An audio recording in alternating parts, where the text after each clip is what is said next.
Entonces, antes de pasar a la práctica, quiero que, bueno, si alguien tiene una duda y la pregunta que me hacían que qué pasaba si invertía la batería, precisamente lo que se va a ir siempre es el diodo TBS que tienes a la entrada. Básicamente, un diodo TBS hay de diferentes encapsulados. Y lo que va a pasar es lo siguiente, el fenómeno que te di ahorita. Si tú inviertes la batería, lo estamos haciendo acá, invierto la batería, ¿verdad? Tú te vas a dar cuenta que el circuito se va a comportar y el diodo, el TBS, se va a polarizar de manera directa. Quiere decir que cuando tú haces una inversión de batería, la corriente completa, la máxima entrega de la batería, va a viajar directamente por el diodo que tienes en conexión inversa a la entrada de la ECU, a la entrada de filtrado, a la entrada de protecciones que hay dentro de la ECU, ¿no? Si te das cuenta, para acá no pasa nada, ¿no? Para acá todo es cero, cero, cero, de aquí para adelante. Pero en la entrada siempre tenemos un diodo TBS, Zener, diferentes circuitos, y están polarizados de manera inversa. Quiere decir que si tú inviertes la batería, toda la corriente va a viajar por ese diodo, y ese diodo tiene una máxima entrega de potencia. La potencia básicamente es la multiplicación de voltaje y corriente. El producto de ellos dos no puede superar cierta potencia. Entonces, si superas, por ejemplo, este es de 500 milivatios, esos 500 milivatios de disipación, él va a entrar en corto o estallarse, ¿sí? Normalmente aguanta bastante potencia y lo que hace es entrar en corto y se consume la corriente directamente ahí. Lo que vas a encontrar es, uno, los fusibles en la entrada de la ECU, ¿sí? Los que alimentan la ECU se van a romper. A cada vez que cambia el fusible se va a romper. Desconecta la ECU y ya no se rompen. Bueno, ya sabes que tu ECU entró en corto. Y la etapa de alimentación primaria vas a encontrar que el diodo entró en corto, ¿sí? Muchas veces ni siquiera entra en corto en su totalidad, porque tú a veces tú lo calientas, son fenómenos que se dan, ¿no? En la práctica, y tú te das cuenta que se va al corto, ¿no? Y no pasa nada, y lo pones y otra vez funciona, pero te recomiendo cambiarlo porque es un fenómeno que se da y a veces falla otra vez. ¿Qué más se encuentra? Tú encontraste en corto el componente, ¿verdad? Este componente se convirtió en un corto, el diodo que tienes en la entrada. ¿Qué prueba puedes hacer? Ok, mira, no tengo el diodo, no tengo el reemplazo, no sé ni qué es, pero veo que eso está en corto porque cuando alimenté la ECU, directamente lo que se calentó fue ese componente, ¿no? Lo que puedes hacer, porque normalmente esos diodos están en mm, polarización inversa, en paralelo al circuito, simplemente lo que puedes hacer es obviar el circuito, ¿no? Si tú quitas este componente de aquí, de la entrada, ¿verdad? El circuito sigue funcionando. O sea, con normalidad, siempre y cuando las líneas estén haciendo contacto, porque también se rompen normalmente las líneas de entrada, tienes que reconstruirlo y todo demás, pero el circuito te va a seguir funcionando con normalidad, ¿no? Claramente no puedes tener un corto a la salida del regulador tampoco. Normalmente solamente se daña la entrada cuando hay un corto de inversión de batería. Dependiendo también la naturaleza de la computadora. Hay computadoras que la protección que tiene la entrada no es tan buena. Por ejemplo, en ciertas líneas de denso la protección es malísima y se va al micro, aunque nada más sea la etapa primaria la que entra en corto.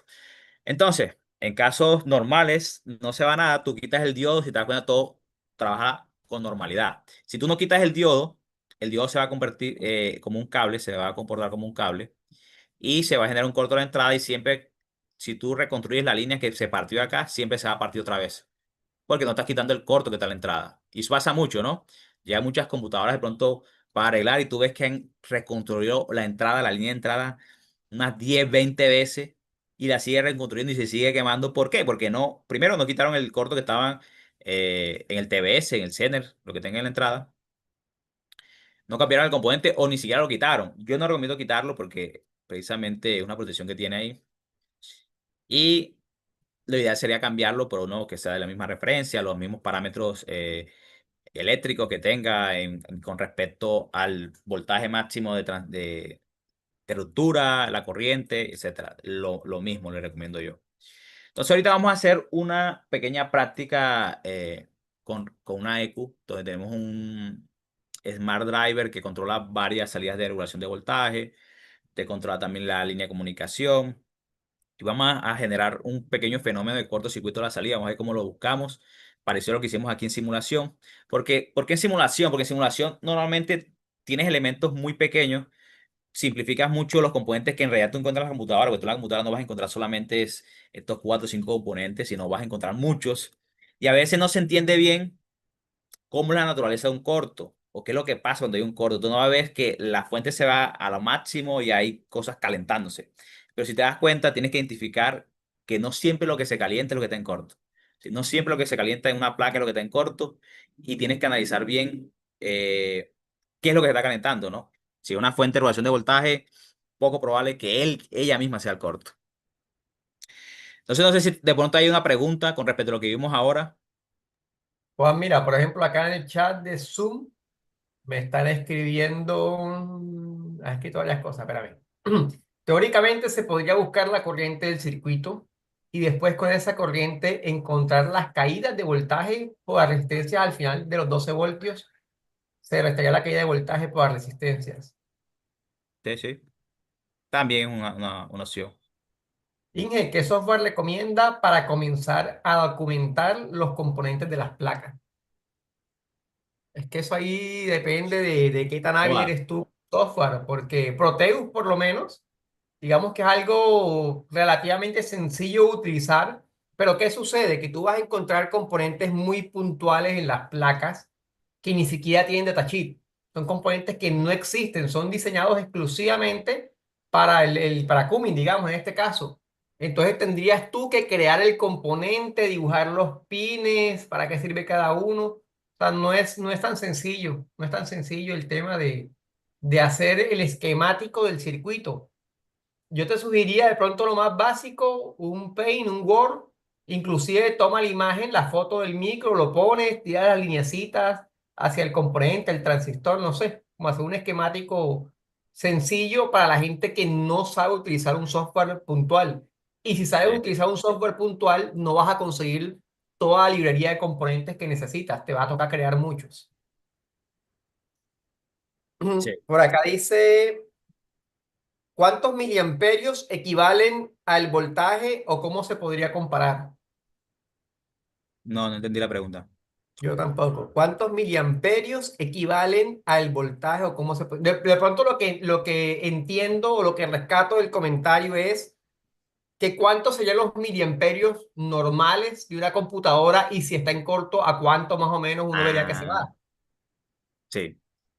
Bueno, eso es muy relativo que las computadoras, hay computadoras que consumen desde 90 miliamperios, 80 miliamperios, a como computadoras que consumen 1,5 amperios, 2 amperios, dependiendo mucho de la computadora, pero como un rango general, podrías, en diésel, por ejemplo, en la que nosotros vamos a hablar en el curso, alrededor de que unos 400 miliamperios, 450 miliamperios, dependiendo mucho la EQ, ¿sabes?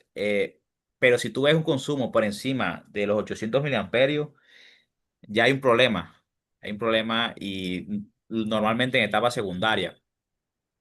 Entonces, Señores, por ejemplo, ustedes ven, como dice Juan, una EQ Cummins, 450 miliamperios, y eso es normal el consumo, ¿sí? Pero ustedes miran una EQ Mercedes y está en 250, 200, y es normal el consumo. O sea, eso va a depender de cada computadora, de cada fabricante. Ahora, Inge, yo tengo una computadora Cummins y me está dando 600 miliamperios. Ojo, no es lo mismo la computadora sola a la computadora con la interfase conectada. La NextQ, la interfase, la inline, la que tengas, te está consumiendo unos 100, ciento y tantos miliamperios también. Entonces también tienes que ver cuánto es el consumo con la interfase, cuánto es el consumo sin la interfase para que no tengas una lectura errónea. Y el decir que 400, 450 es como lo normal, no quiere decir que si encuentras una en 480, en 500 esté mala. Sí, de pronto ya hay problemas de sulfatación, con soldaduras frías, hay un mayor consumo, pero es mínimo y la computadora está trabajando bien. ¿Sí? O es hasta normal, esa filtros. computadora consume un poco más. Entonces, eso va a variar. ¿Qué si tienen que hacer ustedes? Obligatoriamente tengan una fuente que tenga medidor de voltaje, que tenga medidor de corriente. Mientras más, Exactamente. más dígitos tenga la fuente, va a ser mejor. O sea, no es lo mismo una fuente que te dice 12,0 voltios a una que te dice 12,05 voltios, ¿sí? A una que te dice 0,5 amperios a una que te dice 0,543 miliamperios. Entonces, mientras más dígito tenga tu fuente, pues va a ser más exacta la medida que te va a dar y vas a poder seguir un patrón. Bueno, cada vez que yo conecto una computadora Mercedes, me está consumiendo, qué sé yo, 250 miliamperios, más o menos 30, más o menos 50. Cada vez que conecto una computadora Cummins, ojo, varía el consumo de una 570, una 850, una 2150, una 2250. Varían poco, pero varían. Entonces, hay que tener un punto de comparación que sea igual a la que estamos haciendo. ¿Qué es lo que me toca? Estar pendiente cada vez que yo banco una computadora que está buena, medir cuánto es el consumo de esa computadora en específico. Y eso va a ser un primer ítem para diagnosticar. Ya yo sé que si una computadora Cummins está en el rango de los 400, 450 miliamperios y de repente yo la conecto a mi fuente y se va a 800, se va a 1 amperio, ya yo Estoy sé que hay un en problema. esta. Ya yo sé que hay un problema. ¿Ok? Señores, ¿dudas, inquietudes o continuamos?